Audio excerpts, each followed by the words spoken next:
Continuing with the work of electricity and magnetism. Okay, that's good. Okay, we can now start.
Okay, very sorry. My internet went off a little bit, but I'm now back.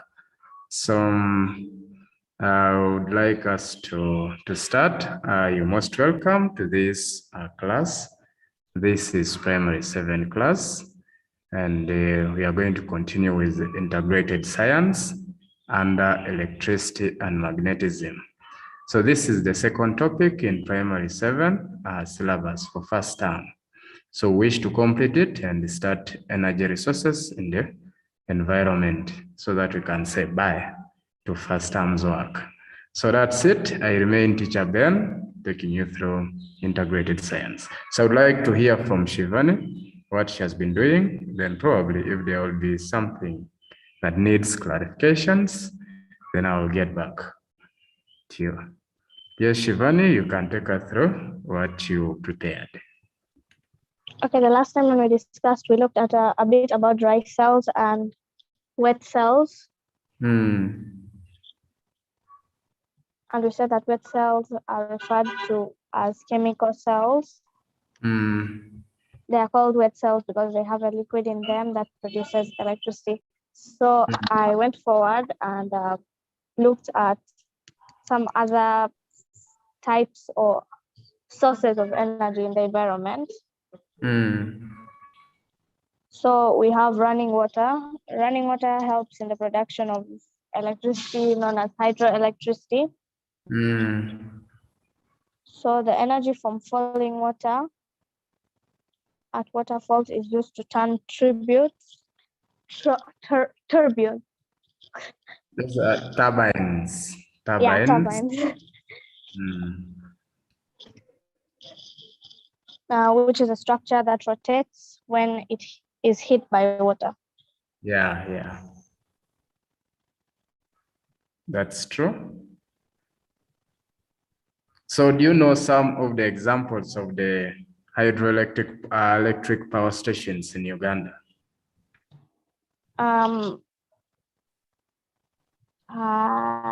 Yes, I think. Which are some of them?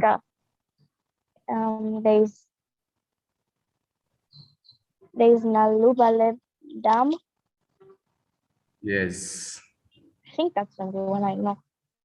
Okay. So there is Nalubale Dam that is in Jinja, just along the main road. And then you also have, so this Nalubale Dam is also called Owen Falls Dam. And then we also have the Kira Dam on River Nile, still in Jinja district. You also have Bujagali Dam. Bujagali Dam is also not very far from Jinja, but now it is called in Buikwe district. These days it is called Buikwe district. Those days it was under Jinja. So Bujagali Dam is there. We also have Karuma Dam, Isimba Dam, Mpanga Dam, and so many other dams that generate electricity. So these dams generate what we call hydroelectric power or hydroelectricity.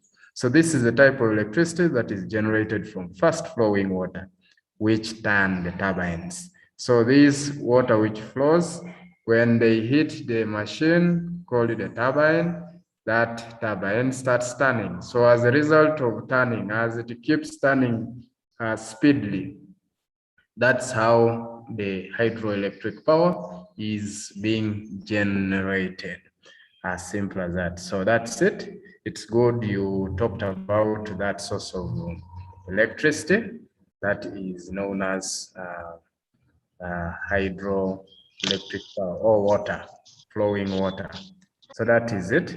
So this is basically how a dam would be, how it is, power plant, the generator. So these are the turbines which rotate.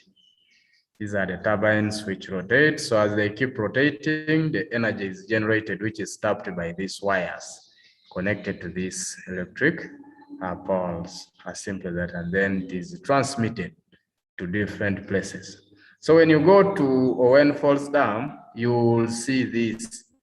You will see this. This is the River Nile, and you will see this kind of flow of water. The reason why this pressure is here is because of the turbines. The turbines are turning the water. That's why you see that pressure there. The turbines keep turning seriously because of that flowing water. So that's why you see the pressure increases when it reaches here. The pressure increases and increases. So that's it. So we also have the advantages of using hydroelectricity. What are some of these advantages of using hydroelectricity? I want you to go through these advantages. There are about 3 of them. Can you go through them? The use of hydroelectricity controls forest degradation or deforestation in the environment. Good. The use of hydroelectricity controls air pollution in the environment. The use of hydroelectricity controls noise pollution in the environment. As simple as that. So these are the advantages of using hydroelectricity. It controls deforestation or forest degradation. As simple as that. And then it also helps to control air pollution since you don't see smoke. You cannot see smoke coming in. And then the use of hydroelectricity also controls noise in the environment. Assuming you want to use it for cooking, definitely you shall not see any noise, any smoke. You can't see any smoke. If it is the noise, you can't see the noise. You can't hear the noise. And then if it is for a case you don't need to cut the trees for you to produce hydroelectricity. So if they ask you, sometimes they can ask you to give the advantages of using hydroelectricity over thermal electricity. You'll simply say that hydroelectricity controls noise pollution, unlike thermal electricity, because thermal electricity is generated by burning fuels such as coal, petrol, diesel. So when you turn on a generator produces thermal electricity, and most generators produce sound, which will cause sound pollution. And then with the thermal electricity, because of the burning fuels, you will always see the smoke. So that smoke will cause air pollution, which is not in case with hydroelectricity. So you'll simply say hydroelectricity does not pollute the environment, while or unlike thermal electricity, as simple as that. So if they ask you to give the advantages of using hydroelectricity over thermal electricity, that is what you definitely say, as simple as that. So this is the coal power plant. This is how it is. And you can see the smoke being transmitted to the atmosphere. So that smoke causes what we call sound. There is sound pollution and also air pollution, because there is sound generated, produced from that site there. Advantages of thermal electricity are here. Disadvantages are also here. So let's go through the disadvantages of thermal electricity. The use of thermoelectricity causes air pollution in the environment. The use of thermoelectricity causes noise pollution in the environment. Thermoelectricity is very expensive. How is it expensive? The building those. Okay, in fact, this power plant is supposed to be, this coal power plant is supposed to be even somewhere. It is not supposed to be here. Here we expect to see a generator, sort of a generator instead of this, because coal, we are talking about thermal electricity. This diagram is supposed to be a little bit ahead. So we expect a generator here so that we continue talking about thermal electricity like that. So what you would say if they ask you how it is expensive, how thermal electricity is expensive, you simply say that it is expensive in terms of buying fuels such as petrol or diesel, all those ones. So that's how expensive it can be, buying those fuels and so on. And also, even that very coal there is not easy to get. So even coal is an example of thermal electricity. But I wanted also us to have another diagram here of a generator, but it's okay. The good thing, you always see generators, even at home or even some other places, there are generators. So this one is a coal power plant. It also uses the coal fuel, and when it is producing that fuel, that form of electricity, which is thermal electricity, there is sound produced. You find all over the day. And then as that sound is produced, you'll also be seeing the smoke being released into the atmosphere. So when the smoke, too much smoke is released into the atmosphere, it can cause global warming. And global warming is the sudden rise in the temperatures, sudden rise in temperatures of the place. The temperature suddenly rise. It becomes very hot. The place becomes very hot because of this release of harmful gases into the atmosphere. If you continue releasing harmful gases into the atmosphere, definitely global warming can hit the community. And then you have the advantage. This one, the only advantage of thermal electricity, it controls deforestation. As simple as that. So it has very many disadvantages. Pollution of air, noise, and also it is very expensive in terms of buying coal, buying petrol, buying diesel, and any other form of fuel that is used. As simple as that. So you also have some questions here, which you will do as you continue. So we also have geothermal electricity. What is geothermal electricity?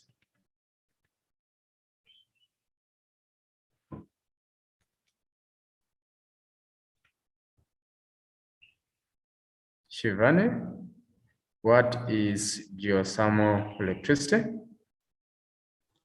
Geothermal electricity is the type of electricity generated from steam from that is produced by geysers or hot springs. Geysers or hot springs, sorry, geysers. It is the geysers or hot springs, a type of electricity generated from steam. Steam is hot water in gaseous form. Steam is hot water in gaseous form, isn't it?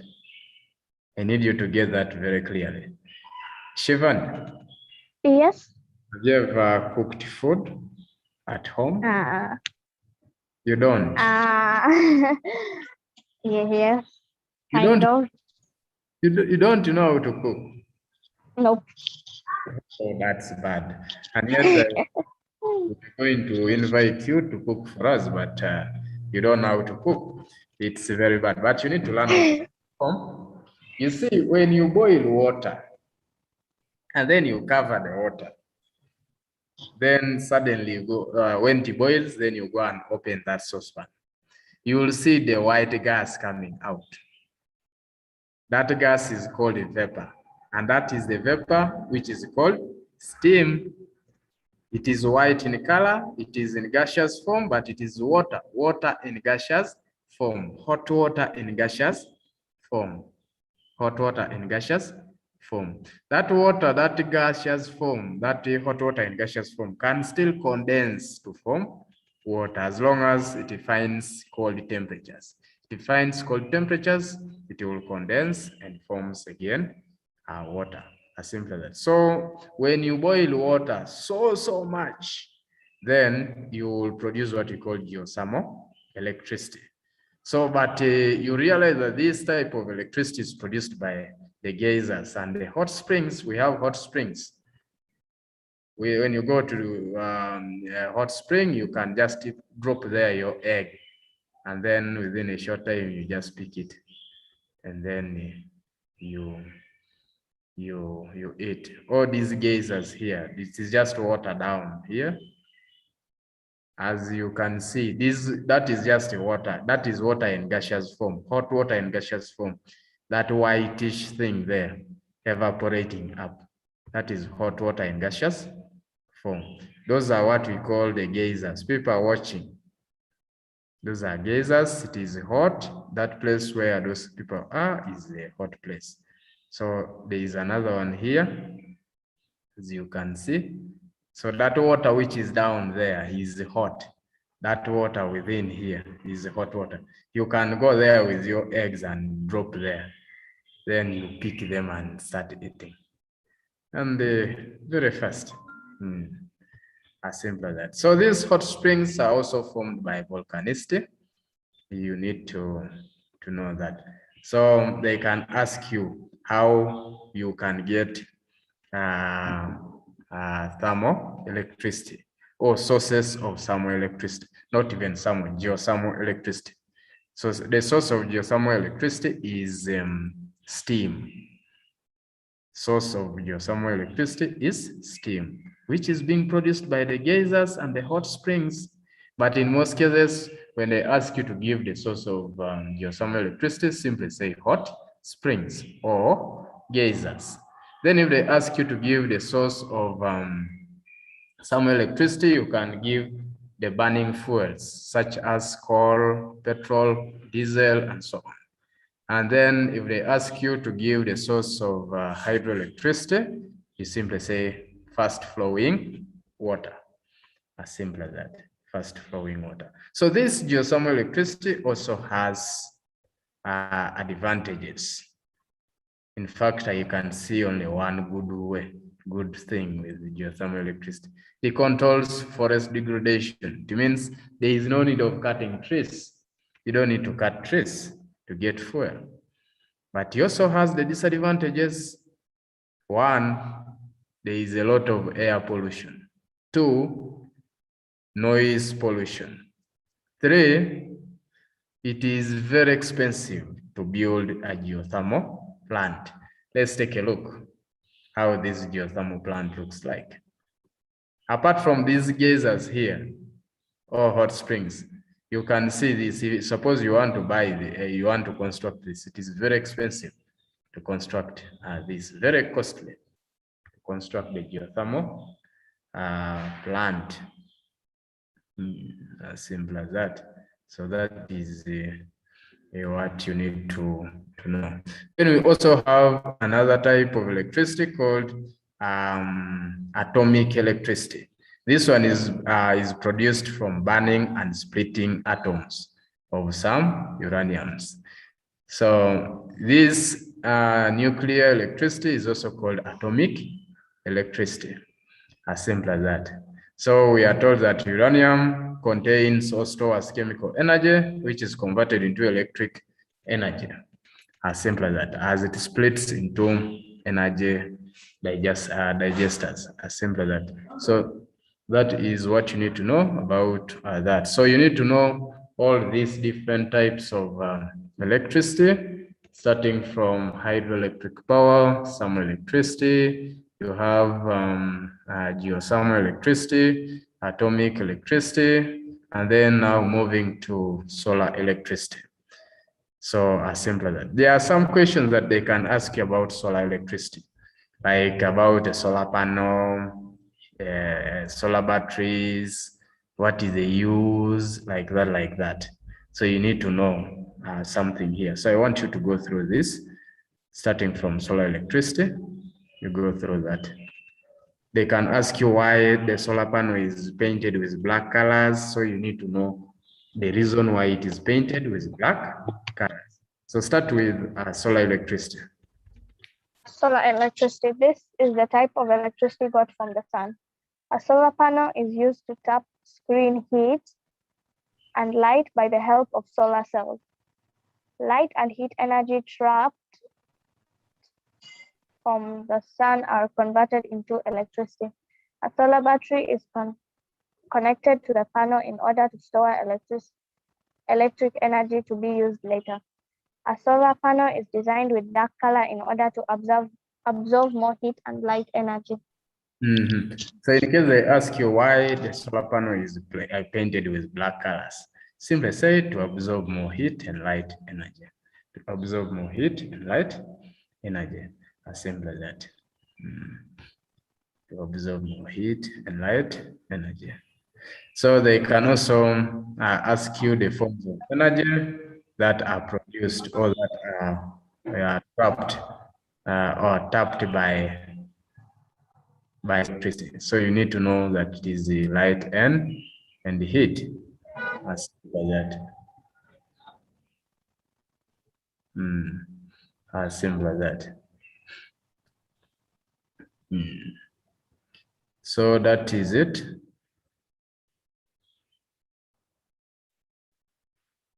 So this one, this word here, light and heat energy, is supposed to be trapped from the sun, not tapped.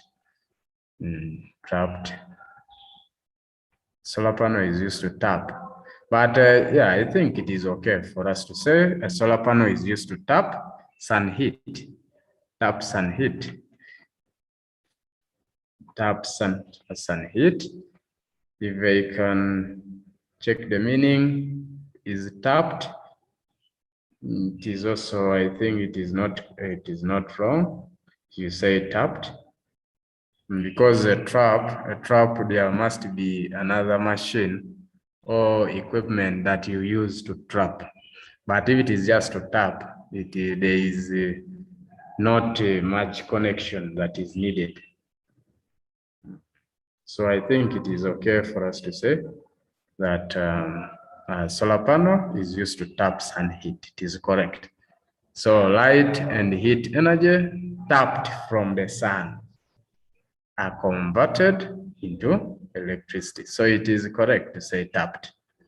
You may not use a trap, because a trap, there must be something that you use to trap.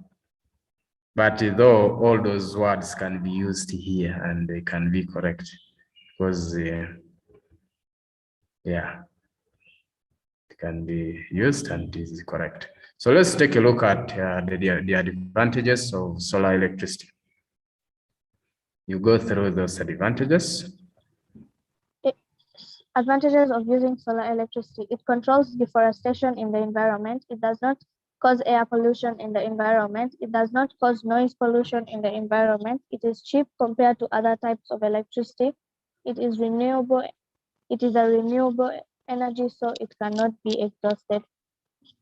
It is a renewable energy, so it cannot get exhausted. So these are the advantages of using solar energy. It controls deforestation, controls air pollution. It does not cause noise. It is cheap, and then it is a renewable source. It can't get exhausted because the sun is always there, unless maybe the clouds have covered the sun, but the sun is always there and it is shining every day. It is shining every day, except on days where the clouds have covered the sun. But for the sun, it is always there. So that's why solar energy is a renewable energy. It can't get exhausted. So these other questions, you'll also do them later. We also have what we call wind electricity. This is the type of electricity generated by using windmills that are rotated by wind. These are some of the diagrams of the windmill. These are the windmills that we are talking about. So these windmills are rotated by wind. So as wind keeps rotating, it produces what we call wind energy, which is transformed into wind electricity. As simple as that. So it also has some advantages.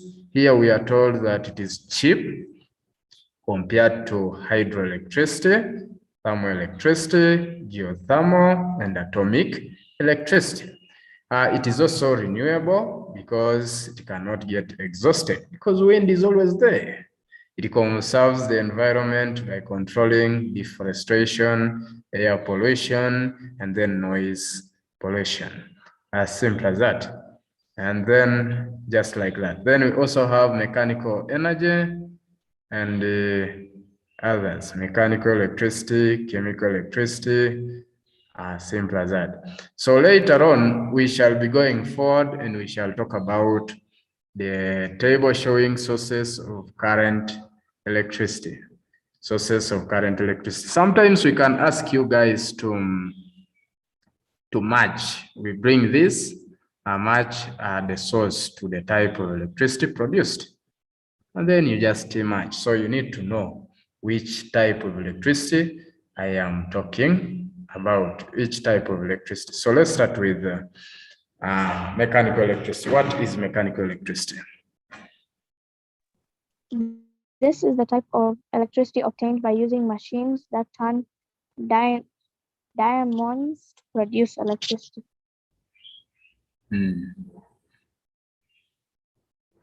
Yeah, is a type of electricity obtained by machines that turn dynamos to produce electricity. Do you know some machines that may be using dynamos?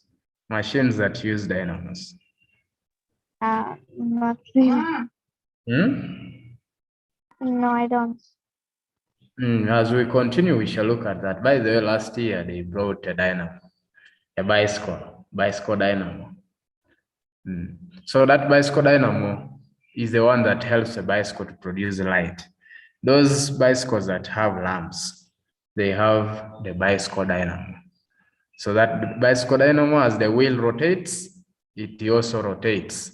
It spins the dynamo. And as the dynamo spins, it produces a current that will enable the lamp to produce light, heat and light.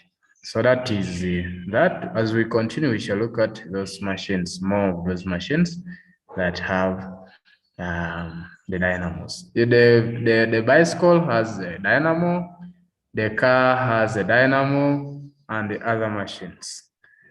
And the other machines. So even this one is also cheap. Mechanical energy is cheap compared to those others, and it also conserves the environment. So if they ask you to give the advantages of most of these forms of electricity, it is just conserving the environment if they don't involve cutting down trees, and if they don't involve air pollution, they don't produce sound, then you just simply say it conserves the environment. Then most of them are cheap. Chemical electricity. What is chemical electricity? Chemical electricity is the type of electricity obtained from certain chemical solutions.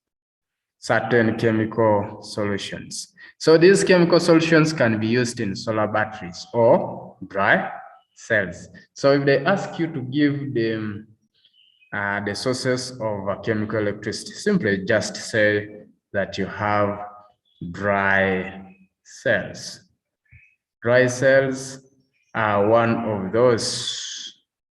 Dry cells and even the car batteries or batteries are the sources of chemical electricity. As simple as that. So we need to know these sources. We have here the sources, source, and then the type of electricity. Now I'm going to be asking you which source or which type of electricity is produced by fast flowing water? Hydroelectricity. Which type of electricity is produced by coal, gasoline, petrol, and diesel? Thermal electricity. Which type of electricity is produced by geysers or hot springs?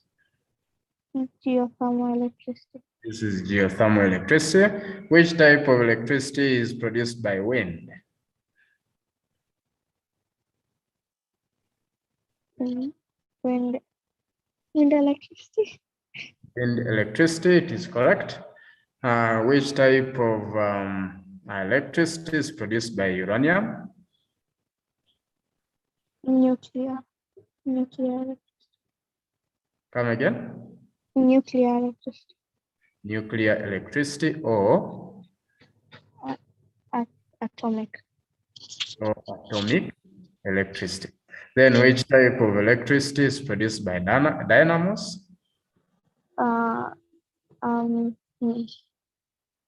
Mechanical. Mechanical electricity. Now, for the other side, back to wind electricity, you should remove that word mechanical there because it can make you to get too confused. But again, mechanical is the other side, though. Why we put there mechanical electricity? Because we use the windmills. We use just a simple machine, windmill, that enables us to generate electricity. But in case they ask you the type of electricity produced by wind, you can just be simple and easy and say wind electricity. So then lastly, we have batteries. Name the form of energy. If I can ask, change the question. Name the form of energy produced by dry cells. Chemical.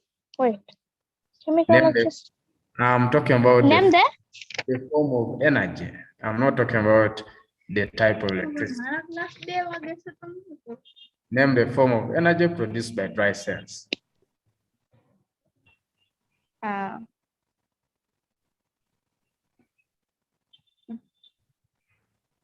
The form of energy. The form of energy produced by dry cells.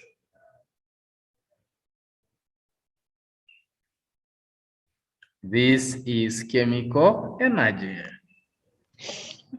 Is chemical energy. So if they ask you, they can even ask you, name the form of energy stored in dry cells or stored in batteries. Simply say chemical energy. Then if they ask the type of energy, a type of electricity produced by dry cells or batteries, you simply say again chemical electricity. Chemical electricity. As simple as that. So in case we bring you to match this, you must need to know the source of nuclear electricity. It is uranium. Mechanical electricity is dynamos. The source of chemical electricity is batteries or dry cells. The source of wind energy is wind. The source of geothermal electricity is hot springs. The source of thermal electricity is fuels. The source of hydroelectricity is fast flowing water. So you need to be able to know that very, very well. As simple as that. So you also need to know the differences between static electricity and then current electricity. So with static electricity, this one occurs in insulators, while current electricity occurs in conductors. Static electricity, the charge is on the surface, while with current electricity, the charge is inside the conductor. Electricity has both protons and electrons active, while current electricity only has electrons active. As simple as that. So that is it. That is that. So I want you to continue from here next time, looking at an electric circuit. You look at an electric circuit, Here we say this is just a path through which electricity passes. As simple as that. So you complete. So you have the types of electric circuit, the simple electric circuit, and then the complex electric circuit. You will get to know more about this. You have the diagram here, and then you will draw the diagram. You will also look at the complex electric circuit. It's here and its components, and you will be able to draw some of those diagrams.